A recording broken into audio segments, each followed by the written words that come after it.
Pag-usapan natin ang balitang yan kasama ang columnist at political analyst na si Professor Antonio Contreras. Magandang gabi po, Professor Contreras. Magandang gabi. Prof, Thank you for having me. yes, thank you. Professor Contreras, bago po natin pag-usapan ang pagpapatuloy na hearing bukas, ano po muna ang inyong naging assessment dito sa hearing last week? Ano po ang reaksyon ninyo sa mga isiniwalat ni Madriaga? Well, nakakagulat yung iba naman di na ako nagulat. Kasi inasahan naman natin yon. Pero ang nangyari ay si Madriaga, ang dami niyang isiniwalat na talagang sa tingin ko ay matindi. Pero ang pinakamatindi kasi doon yung yung nagulat tayo doon sa akala natin 11 days na gastos yung 125 million. Yun pala ay 24 hours lang o less than 24 hours. Ang dami pa niyang sinabi pero yung mga yun sa tingin ko contextual lang yun. Pinapakita lang niya na siya ay insider. Hindi siya kasi yung sabi yung mga Ducati daw hindi naman relevant yun sa confidential fund, yung mga picture na pinakita niya, yung painting, pati yung pagsabi niya na nagkaroon ng agreement ng term. Sabi ko hindi naman yun ang point. Ang point is to establish credibility that he is speaking from an insider's point of view. Na he is in fact a Duterte follower. That it is not surprising bakit magkakatiwalaan siya na siyang magbigay ng mag-distribute ng 125 million in just less than 24 hours. I think that's the point nung ibang mga bagay na pati yung pagsasabi niya na si Sara Duterte nahirapan ayon sa ama.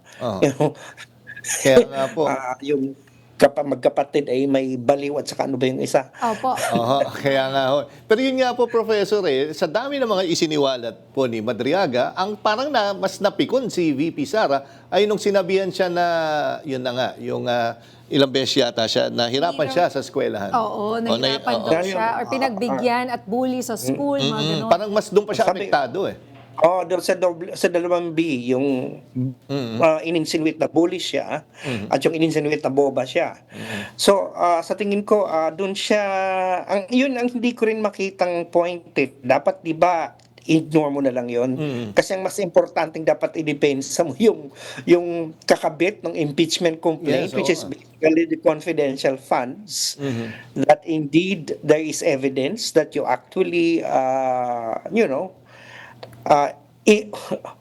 parang mabilis pa sa alas 4 na ginastos yung pera. Oo nga po. Baka naman po, sinadya rin, di ba? Baka para dun mag-focus ang tao at hindi pag-usapan yung sinasabi nyo nga, yung mga very glaring na maaaring magbigay sa kanya ng, di ba? Yung sinasabi ninyong, ano nga ba to? Sa Sa confidential funds. Yung talagang may kinalaman sa confidential funds. Nililinis niya yung atensyon ng publiko. Pwede rin po ba yun? Well, pwede rin yun. Kaya lang, alam mo, itong mga ganito, yung paglilihis nila, huwag na nilang isipin yan kasi hindi naman, ang mga tao ngayon may social media na, napag-uusapan na yan. Hindi na, marami ng sources of information. So, these attempts to divert the attention of people to, squid tactics, hindi na pwede yan sa ngayon kasi marami ng sources of voices. Marami ng platform ang tao para makakuha ng impormasyon at magsalita. And professors, yun nga kanina sinabi po ni Senate President Tito Soto na handa silang simulan nito forthwith once na mapunta sa kanila itong impeachment case po. Sa nakikita nyo ho at mga narinig nyo, may nakikita ho ba kayo na posibleng probable cause? Para sa inyo po, opinion nyo po. Alam mo, isa lamang na mayroong probable cause, tuloy na yan sa Senado. Kasi sa lalahanin natin, hindi naman kailangang lahat yung counts ay magkaroon ng probable cause. Pero isa lang doon.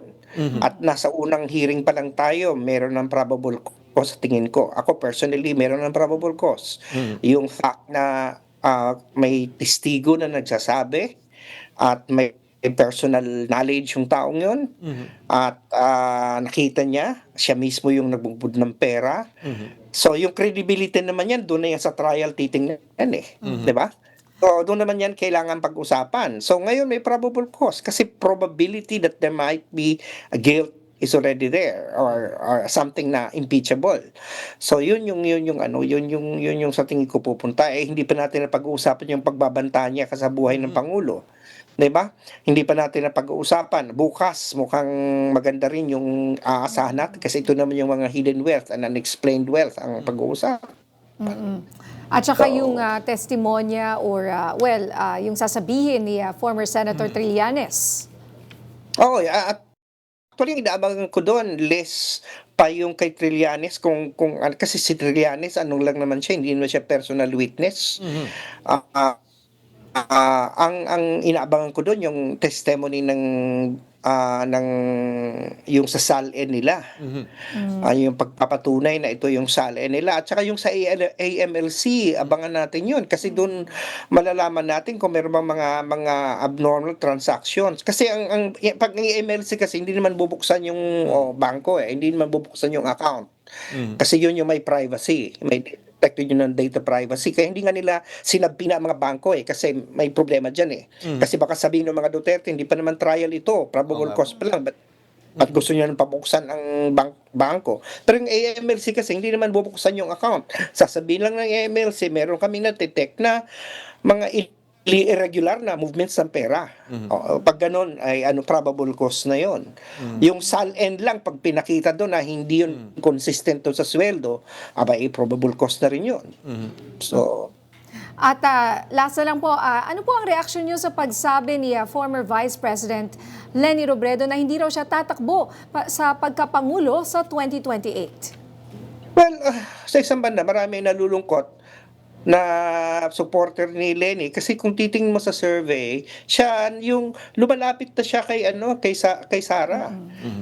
Medyo nagkakaroon na siya ng momentum and so therefore it's kind of dampening na there is a momentum and then she spoke na hindi na siya interesado magkaroon ng national position but at least that's her right.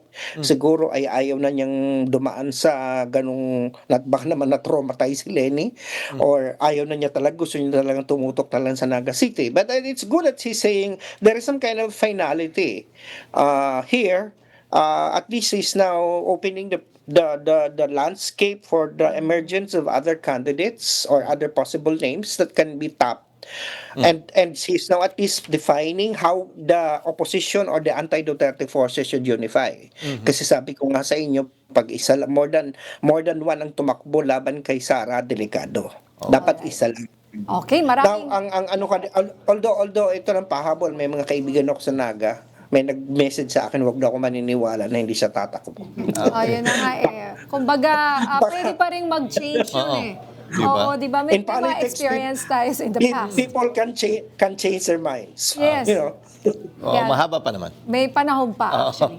So, maraming salamat, Professor Contreras. Salamat, sir. Maraming salamat din.